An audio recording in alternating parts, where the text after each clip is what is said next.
চলুন আজকে দেখাবো আমেরিকার ম্যারিয়েট হোটেলে কীরকম কমপ্লিমেন্টারি ব্রেকফাস্ট দেওয়া হয়।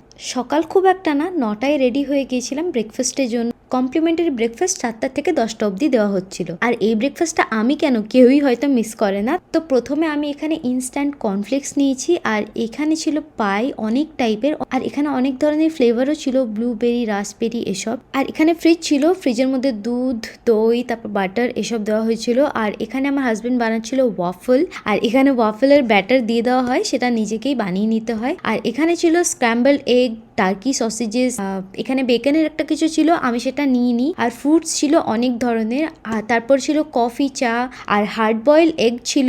তো এইগুলোই আমরা নিয়েছিলাম, আর আমি তার সাথে কিছু নাটস মিক্স করে নিয়েছিলাম। আমার স্ক্র্যাম্বলড এগটা বেশ ভালো লাগছিল খেতে। তারপর আমি খেলাম একটু ওয়াফল জ্যাম দিয়ে, আর জ্যাম দিয়ে ওয়াফলটা দারুণ লাগছিল খেতে। তো সব মিলিয়ে ব্রেকফাস্টটা ভালোই ছিল। তো এই তো ছিল আজকের শর্টস। Follow for